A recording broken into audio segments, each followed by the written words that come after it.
We stay on the story a while longer, but this time from the court because the Supreme Court has struck out a request to restrain Johnson Akua from acting as Auditor General. This was after the court had granted Deputy Attorney General Godfred Yeboah-Dame's request to have Mr. Asiedu and the Auditor General Daniel Domilovo struck out as defendants in the case. Now, this is a case filed by CDD Fellow in Public Law and Justice, Professor Stephen Asari, challenging the presidential directive that Mr. Domilovo proceeds on leave. Court correspondent Joseph Akable joins me on the line with more on this. Joseph, tell us about the oral argument in support of the action and against the injunction by Godfred Dame.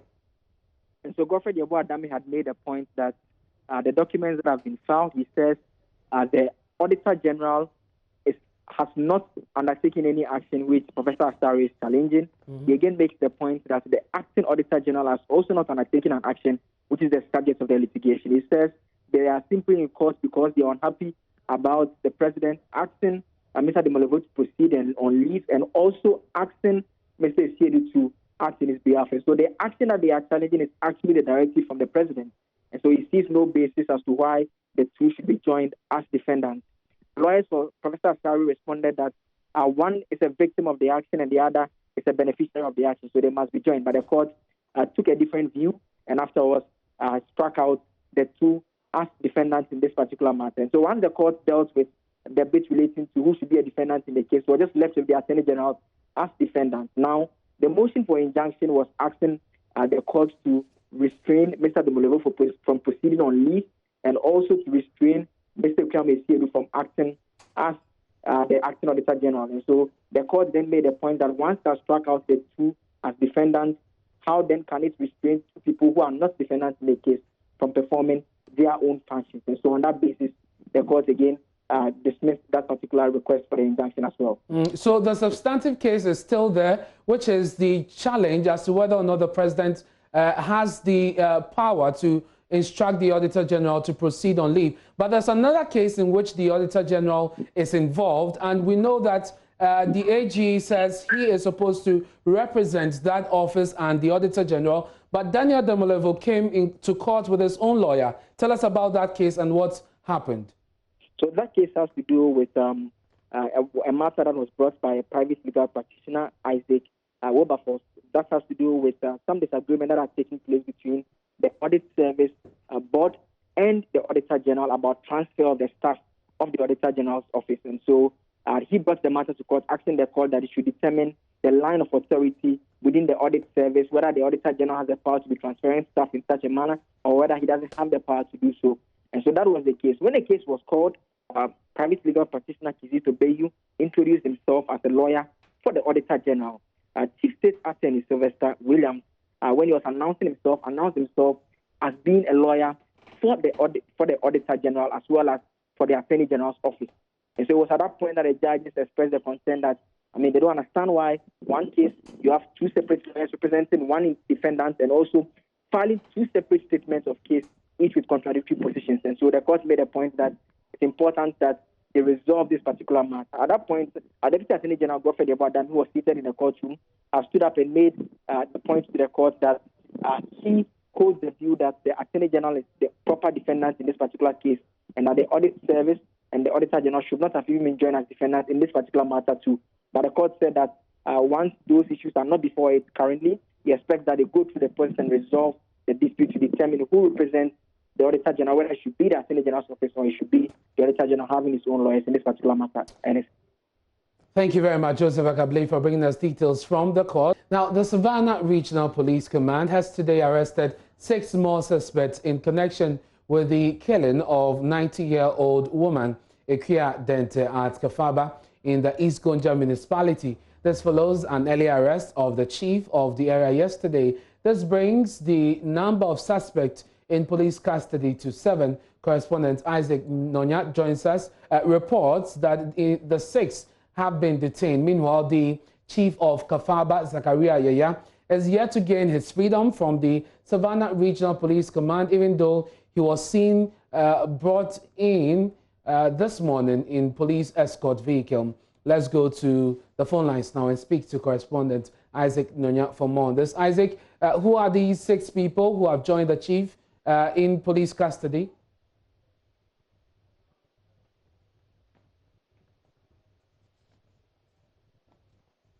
All right, we'll be joined shortly by correspondent Isaac Nonya. But as you may know, this has triggered a lot of reaction, and the Ghana Pentecostal Charismatic Council has become the latest group to add its voice for speedy arrest and prosecution of perpetrators of this gruesome act. We've been joined by the General Secretary, Reverend Emmanuel Bariga. Thank you very much for your time here on JoyNews today.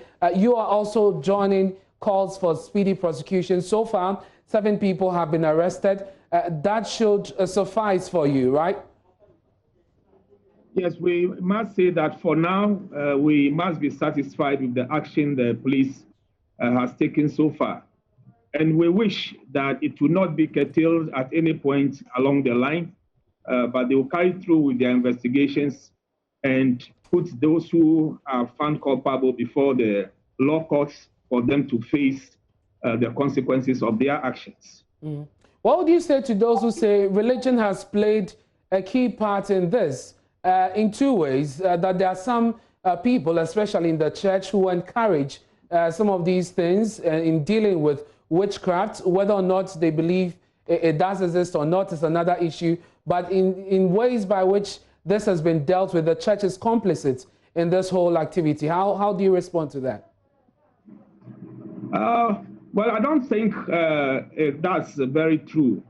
It may be true that people believe in witchcraft and what it portends, but we as a church, we don't support those who believe in this and who go to this kind of extent to try to exorcise. We would think that if people think that it's a spiritual issue, then the right procedure for exorcising demons and all that is connected with spiritism must be employed, rather than this barbaric method of murdering people, of killing people, lynching people. This is barbaric. This is out of date. And it's rather unfortunate that in a modern society like the one in which we are living today, such acts will still be going on, trial by ordeal and visiting the consequences on people. Why should we continue to have camps of witches where people have been banned and exiled to go and suffer in camps and all that? We think that even the witches' camps must be disbanded. Those witches' camps must be closed, and the victims who have been there for all this while reintegrated into society. We can help these people if they have any problems at all. We can help them so that whatever problem people think they have can be dealt with, and so that we can all live together. But on the other hand, it also brings to the fore the need for a public education. We think that the necessary institutions like the National Commission on Civic Education to get down to work. It means people still don't know that we are in a country which is governed by the rule of law. So people can take the law into their own hands and visit this kind of mayhem on innocent citizens. So they have to get down to work and bring the citizens together to educate them on our rights and the need for us all to make the society in which we are living secure so that we can all live in peace. Thank you very much, sir, for your time. And that is the General Secretary of the Ghana Charismatic Pentecostal Council joining us with some more thoughts on the issue or the story of the lynching of the 90-year-old woman, Akua Dente, in Kafaba. Let's go back to the region now. Our correspondent, Isaac Nonya, joins us. Isaac, you give us an update of 6 people being arrested, bringing the number to 7. Who are these 6, and do you know what roles they have played in this? Yes, that is correct. And the number is even increasing beyond the 6 that we know earlier on. These are people that were mentioned yesterday during the interrogation of the first person that was arrested yesterday, the chief of Kafaba, one Zakaria Yahya. Okay. They were told they are young men belonging to the NPP who allegedly invited the priestess to Kafaba, leading to the torture and murder of Madame Akua Donete. They actually invited the woman, according to the information was gathered from the police command yesterday to come and help them identify people who allegedly burnt their pavilion in the area, which led to the identification of Madame Akua, not in a position of burning the pavilion, but being possessed by a spiritual a spirit they called was a witchcraft. Now, as we speak now, the number of people that we have counted so far, they have gone beyond 6. They are called one after the other into the regional police command office, where he's being assisted by some other officers to interrogate those people that brought in from Kafaba this morning. On the issue of the chief, who was the first person arrested, any signs of him being released soon? And how are the town folks reacting to his arrest? The chief, I think with the coming of these suspects, is likely to release today, because that was one of the conditions we had the police giving to him. Okay. He came in as a key suspect and later turned to be a witness to help the police to unravel the incident. Okay. The police was the chief who was in detention yesterday. Actually, we left there between 8 and 9 p.m. and he was still in police custody. But this morning we saw him arriving in the company of a police escort back into the police station briefly, and other additional suspects were brought in from Kafaba. Thank you very much, Isaac Nyonya. Keep an eye on this story for us. We'll bring you more in our subsequent bulletins. You're watching JoyNews today with me, Ernest Minu, and this is your election headquarters. Running mate to the NDC flag bearer, Professor Nana Jane Opoku-Agyeman, has paid a visit to her hometown commander to introduce herself to the chiefs and people in the community after she was outdoored as the running mate to NDC flag bearer John Dramani Mahama on Monday. The visit is to also seek the support and blessings of the people as she brings a new role, and scores of residents throng the streets to welcome her. Richard Kojoman has more.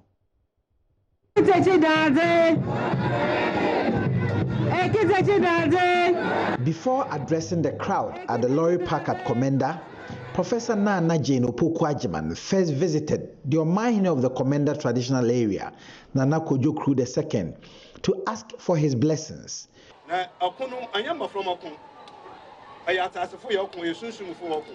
She explained her visit was just to introduce herself to her father, Nana Kojoman, the chief of Komenda, after she was introduced to the whole nation on Monday by the NDC flag bearer, John Mahama.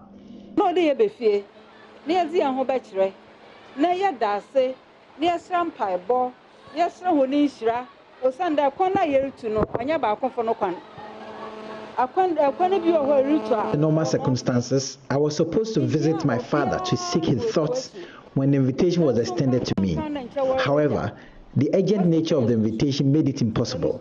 All the same, I reached out to my father on phone for his blessings. Now I'm here to inform my father that what I told him about on phone has indeed happened, and to seek his fatherly blessings. This is why I'm here. My father, here I am. Your daughter is now running mate to the NDC flag bearer, John Mahama.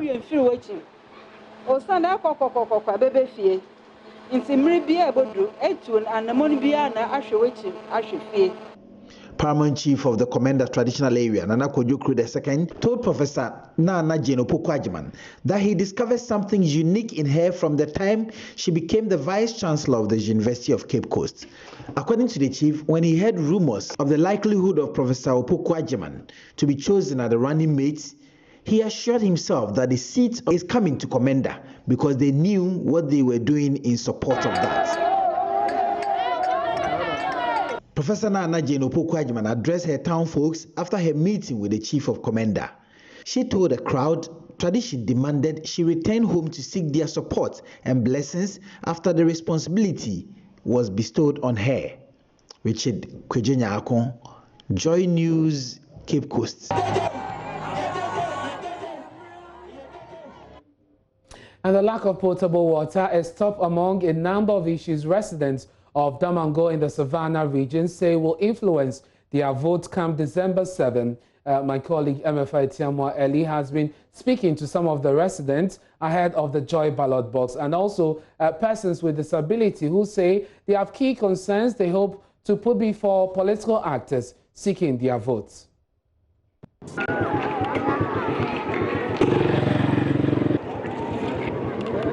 Students of the Damangu Senior High School are the most affected in the water problem at Damangu. They spend most part of their school hours combing town to draw water from reservoirs and wells. My name is Suleiman Abbas, and in fact, the water problem in Damangu here is very serious. It's very serious. When it gets to Hamatan like this, we normally suffer. In fact, this is the kind I'm going to use to bath. Instead of using a bucket, or because there's not enough water, this is the kind I'll use this evening, and I'll use this one till tomorrow. Then the one I'll drink there, unless I use my own money to buy. Ghana school students are there learning whilst we are searching for water, and we are all going to write the same exams.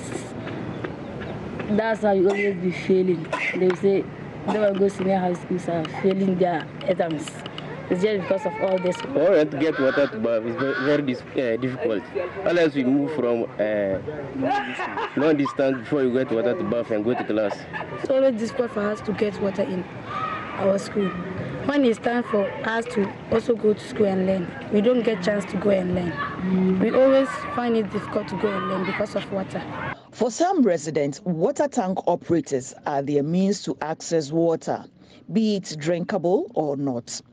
I followed up with two of such truck operators to the source of water. It was the Agric Dam. My checks reveal it is also the same place where grazing cattle drink from. Even the operators of these trucks are not excited about drawing water from this dam for residents. This water is full of sand. Sometimes the Fulani people, they bring animals to come and spoil the water. If they came like this, we can stand and they'll just drive their cattle inside the water. It will spoil because it's not deep. We are selling for those who are cooking food in their houses, and sometimes those who are building. But you know that alone can be risky for the health of the people you sell the water to. That one there, we know it. So why don't you tell them so that they would? Even when you say it, they won't mind you. Who is going to stand and they fight for that? There's nobody. Now, if a Fulani man came here, you beat him up and he was wounded, they will say they will go and call police to come arrest you. For what? No, you are spoiling the water that the whole town is using. The water at the moment has color. It looks green in color. It has odor. Water is supposed to be colorless and odorless. But the Agric Dam at Damangu, which is the major source of water for the residents here, has color and has stench. The people are left with no other option but to drink from this water source. If there's anything residents here at Damangu are asking for, is portable water provision. Perhaps that is likely to inform their choice of vote in this election year. For persons with disability, the arrival of the Joy ballot box train to Damangu is a much anticipated platform to voice all their concerns. I met with a group of them and they were livid about some of the issues that will inform their votes this year. The schools, invariably, they are not disabled friendly. Most of the children, especially those with clutches and whatnots, they suffer it.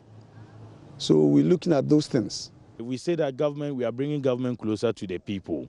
And now we are taking the departments very far away. For instance, someone from Bole Bamboy, a nurse from Bole Bamboy, a nurse from Solatona, Kalba, that wants to assess, maybe for a promotion, that wants to assess the regional health directorate, how to travel, come and bypass the regional capital, travel all the way to somewhere like Salaga or Daboya. You see that it means we are not bringing the government closer, but we have said and mentioned and have spoken and cried out, and no one is listening to us. And so I think that it is a very good thing when you bring the ballot box, the JoyNews ballot boxes out. I believe that you get to know a lot of issues that are bothering us. And of course, the Joy ballot box is a Star Ghana sponsored initiative put together by JoyNews to enable electorates to engage with their political actors on their voting decisions ahead of the December 7 general election. Watch out for the train in your community soon. Emefa Ewenam Atiamwa Eli for Joy News, Damangu.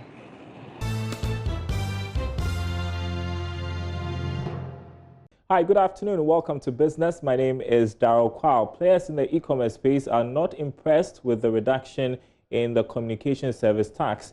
Even though government has reduced the tax from 9% to 5%, they say more has to be done to sustain the sector. Here are some techpreneurs who have been speaking to Joy Business. If we're looking at our revenue models and then the expenditure models, we realize that, you could be making something out of what you're doing, but to be very honest, for us, I could tell you it takes almost around 37% of our expenditure in-house, because almost everything we're doing is data. We're always on Zoom calls, just using data for development, testing features on mobile applications, getting users on the applications. And the very funny thing is that if we look at even the data that's spent in terms of the traffic that hits these applications which we run in-house, you could realize that that's a lot of traffic. And so if the taxes come down, hopefully the telcos respond in like manner and then reduce the cost of data. Now this, you've seen COVID move a lot of people digital, right? A lot of people now want to be on different platforms, right? So this move, reducing CST, should also, hopefully, impact in the number of people who actually get to use digital platforms. The governor of the central bank, Dr. Ernest Addison, has entreated banks to do due diligence before recruiting staff. His call comes at the back of recent cyber crimes causing some banks to lose huge sums. Dr. Addison urged banks to strengthen cyber security to avoid fraud. On this issue of Momo, and I think that we are asking banks to be vigilant to strengthen their internal controls. If you look at the report that the department put out, this was a scheme which involved some of the bank's own staff. Some of the bank's own staff collaborating with fraudsters in order to use this Momo as a way of making money. And it's important that the banks carry out the due diligence in terms of this type of staff that they employ in their institutions. We are also taking the issue of cybersecurity very seriously. Bank of Ghana is implementing a financial sector SOC, Security Operations Center, which will be looking at these issues of cybersecurity for the entire financial sector.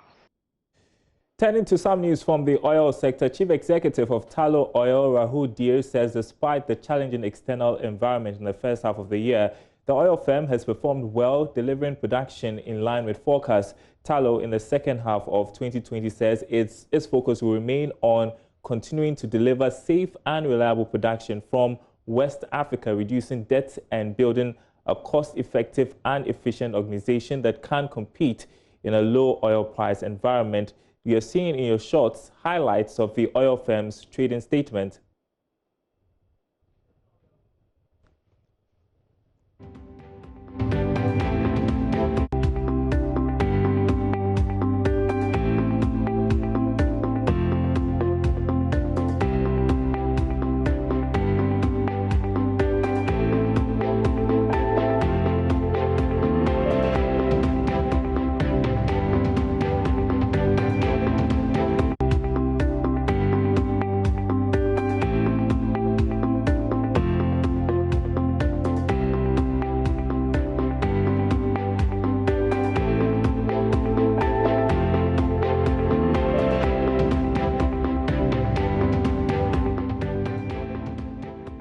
Well, still related to energy, $300 million worth of energy projects in Ghana have been put on hold, and hundreds of job losses are expected in the coming weeks. Now, this is how hard the COVID-19 pandemic has affected the country's energy sector. Amid this troubling phenomenon, players in the sector are expected to be recognized at the 4th edition of the Ghana Energy Awards. Dr. Kwame Ampofo is chairman of the board of the awards. The energy sector has not been spared from the impacts of the pandemic. And now we note that even oil prices have collapsed and reached a very low level. In Ghana, reports have indicated that the sector has been hit as companies have had to shut down because several workers had tested positive for the virus. The Petroleum Commission forecast that there would be several job losses in the petroleum upstream sector due to the impact of the coronavirus pandemic. Tullow Ghana, Eke Energy, Halliburton, and Schlumberger are all reported to have reduced their workforce, and more are yet to be sent home. All right, and that's it for business. There's a full bulletin coming up with Sandra Esnao Penu. That's at 1 o'clock. Up next, sports.